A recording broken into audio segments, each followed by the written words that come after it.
Magandang araw mga kaibigan. Bigyan natin ng reaction opinion itong post ni Attorney Wilfredo Garrido. Sabi niya, John Vic cannot survive Bato fiasco. He boasted that he had 10,000 PNP troops ready to deploy to arrest Bato when the ICC arrest warrant came. It came. Mayroon pala talagang warrant of arrest. He got cold feet, his rank. Wala daw. Oh, nabahag buntot daw si John Vic Rimulya. Then, in a monumental moment of ignorance, grabe he said that there is no official warrant. And even if there was, he will implement the warrant only if it's coursed through the Interpol. It was both. It was an official ICC warrant, just unsealed, and he had it in confidence since November. Oh, matagal na pala. Totoo pala yung sinasabi ni Boying na meron, kailang nagtago kaagad si Senator Bato de la Rosa. It was coursed through the NBI, which is a member of the Interpol, together with the PNP. In fact, the NBI has its own Interpol division. So, nasaan ang 10,000 PNP troops? He held it back. Hindi niya ginamit. Because in a moment that called for bold, decisive action, he chickened out. Paano mo itagalog na chicken? Natakot, na malalim na English, chickened out. PNP Chief Nartates was nowhere to be found either. So, sayang nandyan na pala, official ICC warrant of arrest. Ay, grabe. We cannot blame NBI Director Matibag for the fiasco. Kasi parang ang nangyari, bahala na si Matibag. Parang ganun Pinagtiwalaan na lang nila si Matibag. He did not have backup. Kakaunti lang ang dineploy. To his credit, he has Bato cornered like a rat cowering in the Senate premises, but it will take a battalion to ferret him out. Kaya ngayon, nagtatago si Senator Bato sa Senate compound. It could have been a different story. This was a moment made for Nicolas Torre III. If only Junbik had not intrigued and schemed against Torre 1 year before in order to sit Nartates in his place, Bato would have been taken by the scuff and bundled on a plane bound for The Hague, just as he had decisively seized Kibuloy and FPRRD. General Nartates wouldn't lift a finger because Bato was his former boss and comrade from the Philippine Military Academy. The chicken has come home to roost. What an effing disaster. Now, Marcos Jr. Ito na. Kasalanan din ni Marcos Jr. Must realize that his firing of Torre upon the machinations of Junbik and Nartates was a mistake. It come back to bite him. He must own up to his mistake and lower the boom on Junbik.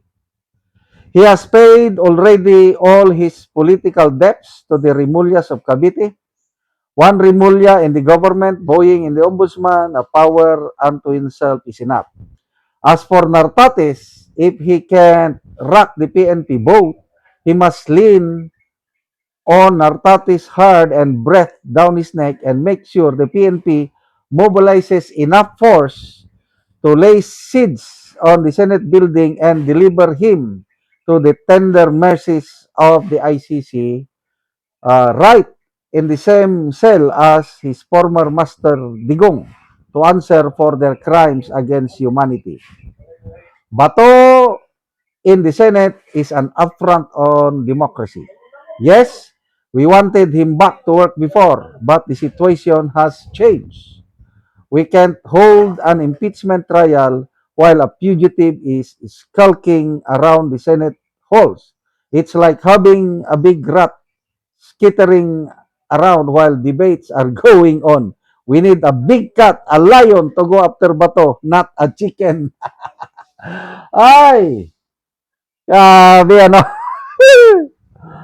Oh, anong sabi ni BP Sara? Ang gaba, dili magsama. So, again, opinion ko lang ito ha. God is moving in our midst through itong impeachment drama na ito. Kasi hindi naman lalabas, hindi naman magpapakita si Senator Bato sa pagtatago kung hindi dahil sa kagustuhan niya na mapalitan si Soto as Senate President, mailagay si Senator Cayetano at ang magkaroon ng bagong majority block para mas safe si BP Sara sa kanyang impeachment trial. Malaking sakripisyo ito para kay General Bato. The fact na nagkamali sila, they have all the chances to arrest him dahil mayroon ng official warrant of arrest sa ICC. The fact na nagkamali sila, basta nabulilyaso. To me, that's a divine intervention ng Diyos. I don't know sa inyo. So, laban lang, Senator Bato. No problem, kahit isang tao, kahit 3 taon ka dyan na, total, mabubuhay ka naman. Di ba? May tulugan, may paliguan, makakain. Eh di, patagalan na lang ito. So, salamat sa Diyos sa mga pangyayaring ito at hindi nila naaresto si Senator Bato. Salamat mga kaibigan sa inyong pagsubaybay sa channel nito. Nakakatulong kayo ng malaki sa tribong Talaandig ng Bukidnon dahil ang income natin sa channel nito is pantulong po sa tribo. Namimigay tayo ng libreng yero at pako para makapagpatayo sila ng mas magandang tirahan. Maayos na tirahan. Panoorin nyo ang video na ito. Ni anak ko diri sa gipatindog sa balay sa natabangan na Mugero. So muna ni ang gipatindog nga balay nga pag-atupan karon. So muna ni ang yero nga nahatag sa ilaha nga iatop karon ni ante.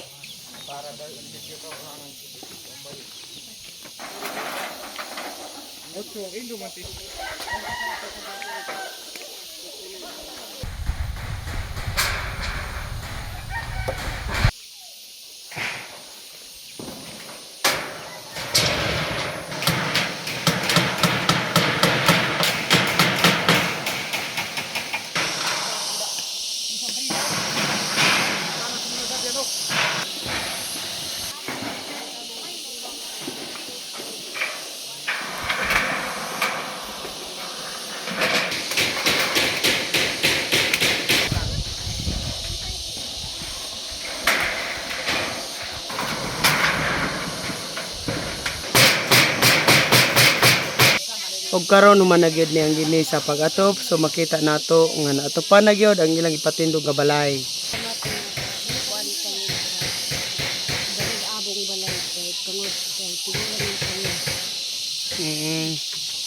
Salamat sa Ginoo nga nagtarang.